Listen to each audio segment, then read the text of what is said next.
Welcome to the deep dive. Today we're cracking open something a bit different. We've got these logs, a whole series detailing this really tense, like 4-day mission up your Fort Guyre. And these aren't, dry reports. They read more like a thriller, a search and rescue that just escalates violently. That's exactly it. It starts simple, right? 5 individuals, Tavian, Alister, Quill, Togs, and Ted, hired to find missing people. Right. A bard, a soldier, an accountant.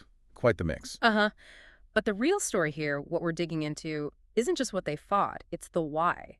You start seeing these disturbing links between, like, organized crime, economic sabotage, and, well, necromantic magic. Okay, let's set the scene. The mission brief. It comes from Emmerman, Prospectors Guild guy at the Gloom's Rest Inn. Pretty standard start. 3 prospectors, 4 caravan guards, including someone named Fenelmis. They're 2 weeks overdue. And the Guild's thinking. Yeah. Just gold fever, right? Chased a vein too far up the North Fork River. Exactly. Simple greed. The reward reflects that, mostly.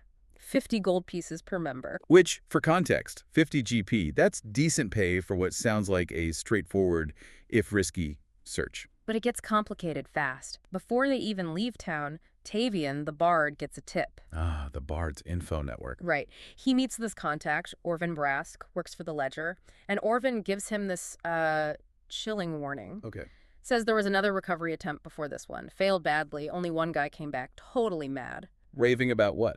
2 things. First, a full lunar eclipse happening in exactly 4 days. Okay, wow, that's specific. And second, goblins with black stained lips whispering secrets. Black-stained lips. Right, that's creepy. And the 4-day clock, that just changes everything. Instantly. It's not just a search anymore, is it? It's a race. A race against some kind of, supernatural deadline. And Orvin gives Tavian something physical too, right? He does. A crude amulet, strange markings on it. Keep that amulet in mind. Got it. So armed with this warning and this weird amulet, they head out the next morning. Yep. And almost immediately crossing the North Fork River ambush.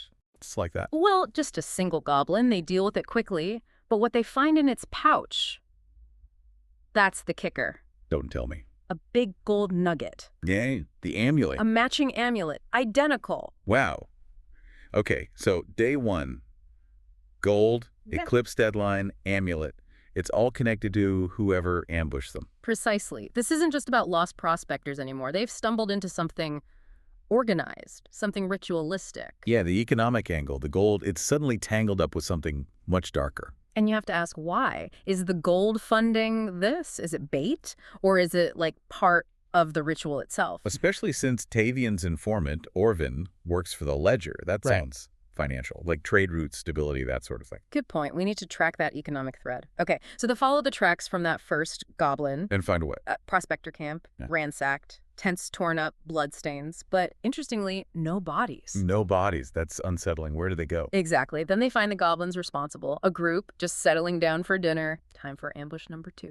Okay, turnabout is fair play. And this is where they see it. The thing Orvin warned about. During the fight, some goblins pull out these little vials. Vials. Yeah, filled with this thick black liquid. They drink it down. Emil. Instant transformation. Eyes go black, lips turn black, just like the madman said. And they go berserk. Berserk, like super strong. Unnaturally tough is how the logs put it. They hit harder, they ignore wounds. Quill, the accountant, he gets dropped twice in this fight. It's nasty. Jeez. So this black liquid, Hmm. it's like a combat drug. Pretty much. A necromantic performance enhancer. This gives them a serious edge. It explains how a small group could be so dangerous. And Quill, even after getting knocked around, he's thinking like an accountant. Huh. Yeah, he scoops up 3 of the dropped vials, pockets them, notes the smell, definitely necromantic magic. Smart move. Inventorying the enemy's assets. Totally. And they find more amulets, too, identical ones, on these berserker goblins. So the picture's getting clearer. Organized group, necromantic potions, weird amulets, lunar eclipse deadline. This is way beyond simple banditry. It's like counter-cult operations now, which brings them to their next big break, but it costs them. How so? Ted, the scout, he's up ahead, spots this Mm-hmm. thing, a displacer beast. Oh, those are bad news. 6 legs, tentacles. They mess with your perception, Yeah, right? exactly. Nasty creatures. And this one is like playing with a half-dead goblin, like a cat with a mouse. Grim.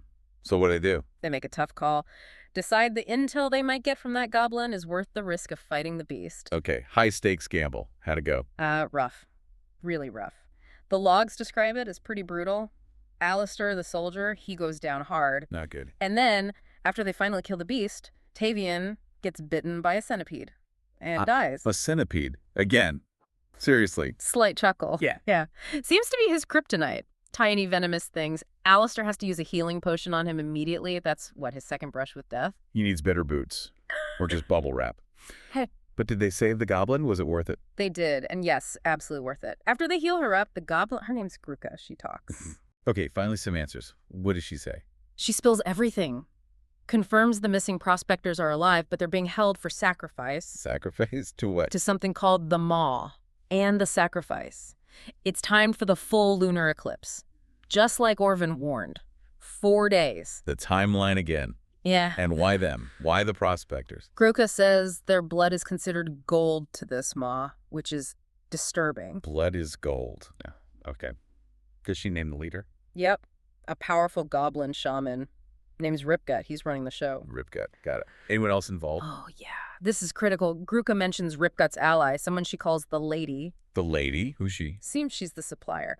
Provides Ripgut with the black liquid, the berserker potion, and teaches him magic. So she's the source of the power boost. Any idea why she's helping Ripgut? Gruka gives him a direct quote from the Lady. She apparently said, "Men from Fort Guyre ruin everything." Whoa. Okay, that's motive.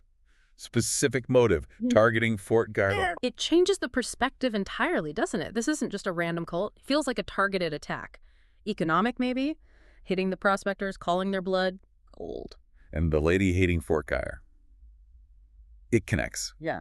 So Gruka tells them where Ripgut's lair is. Yeah, Stone Myth Cave, deep in the Terrorwood. So now they have a target, a timeline, and a much, much bigger picture of what they're facing. Guided by Gruka, they find the cave. What's the situation? Guards outside, 4 of them. They deal with those quickly, ambush style, but right near the entrance, they see it. See what? A pike with a head on it, fennel mist, one of the missing caravan guards. Oh, man. Confirmation they're too late for some of them. Yeah. Grim. Very. Sets the tone. They know this is serious. Entering the cave, Tavian's on point. Good thing. Probably trapped. You bet. He spots a tripwire, then a depression in the floor. Classic pit trap. Smart, so they avoid it. They trigger it intentionally first, toss a rock, it falls away. But disaster strikes Tavian again while crossing the edge. No, not another centipede. Another centipede bites him. He goes down again. This guy. How many lives does he have? Luckily, they had another healing potion. Quick revival number 2, he's really testing their medical supplies. Unbelievable. Okay, second death, narrowly averted. They get inside properly. Yeah, deeper in, hit the sleeping quarters, and it's packed. Like 12, maybe 14 goblins. That's a lot. How do they handle that? Tactics. Pure tactics. They form what the logs call a shield wall. Shield wall. Togs and Alister, the heavy hitters, up front, blocking the passage. Everyone else firing ranged attacks from behind them. Choke point defense. SCART. Contains the threat, protects the squishier members. Exactly. And it worked. They caught the goblins mostly by surprise, too fast for them to grab their black liquid vials. Oh, bonus. More evidence for Quill. Yep, 7 more vials recovered. But 6 goblins managed to slip past them during the fight deeper into the cave, toward something called the throne room. Throne room. Sounds like they're getting closer to the boss. Definitely. Following the escapees, they start hearing it. Rhythmic drumming. Scraping metal. Builds the tension, you know? Yeah, I can imagine. What do they find? More guards. First 2 berserkers, then 4 more. And in the middle of it all, Goreclaw, the chieftain, armored up. Goreclaw sounds tough. Just a brute. More than that, he's got magic too. Uses a command spell, hits Alister, the main tank, with the order, flee. Oof. Command. Flee on your main defender. That's a disaster. Breaks the shield wall. Everything. Totally disrupts their formation. Straight fight looks bad at this point, but Tavian, he gets clever again. What does the bard do this time, besides attract insects? He uses his unseen servant, remember that little invisible magic helper? Yeah. He sends it behind Goreclaw and tricks him. He tripped the armored goblin chieftain with an invisible hand. Yep. Trips him right backward into that pit trap Ted had spotted earlier near the entrance. No way. That's brilliant. Using the environment, using minor magic creatively. Love it. Right. Goreclaw's prone, stuck in the trap. Alister shakes off the flee command, rushes in, and they finish him off. Awesome. Tactical ingenuity wins again. They grab his gear, I assume. Oh, yeah. Nice chainmail, shield, helm for Alister, a magic glaive for Togs, and Goreclaw's own amulet goes to Quill. Plus, the throne room itself is full of loot, tribute, and bones. Lots of bones. Confirms the cult aspect. Okay, Goreclaw down. Yeah. But Ripgut, the shaman, is still out there. And the drumming. Still going. They press on, following the sound, into the main shrine chamber, the altar of the Maw. What's it like? Quill spots movement first. He has that special devil's sight. Tavian lights the place up with a spell. Man, it's horrific. Huh. The altar is described as jagged stone teeth, fused with actual bone. There's a pit below it collecting blood. And this pit, it breathes. A warm, foul draft. The Maw, literally a mouth. Seems like it. And behind this altar, there's Ripgut, chanting. And he's not alone. Prisoners are there. Missing prospectors. Some of them. And Ripgut, he chooses that moment. Yeah. Slashes a prisoner's throat, Yeah. spills the blood right into the Maw. Oh, God, right in front of him. Yeah. And as the blood hits the pit, black tentacles lash out, and every single remaining goblin in the room, their eyes snap black. Instantly. Mass berserker transformation. Triggered by the sacrifice. That's terrifying. Absolute chaos erupts. Goblins swarm Togs and Alister. Then a new goblin grabs that drum they'd been hearing. The source of the drumming. What does it do? He rushes forward, beating it frantically, and its magic hits Togs and Alister with fear. Supernatural terror. First command, now fear. They're really targeting the front line's morale. Trying to break them, but Alister, even while scared, knows the priority. He takes down the drummer. Cutting off the source of the fear. Good move. Crucial move. The fear effect drops, and Togs, seizing the moment, lines up a shot on the shaman, hits Ripgut with a guiding bolt. Guiding bolt. That's a big hit, right? Lights up the target. Big radiant damage, and yeah, makes the next attack easier. But Togs didn't need the help. The bolt hits true, Ripgut goes down. The shaman's dead. What happens then? The fight just breaks. The remaining goblins, their leader gone, they panic, flee through a secret door behind the altar. I got him. Wow. What about the prisoners? Ted's on it immediately, picks a locks on the cage, frees the survivors, a dwarf, a human, an elf, the prospectors. So they did manage to save some. That's something. Definitely. And the prospectors are grateful. Give the party 250 GPU worth of gold flake they had hidden. A small reward, but symbolic, maybe. Yeah.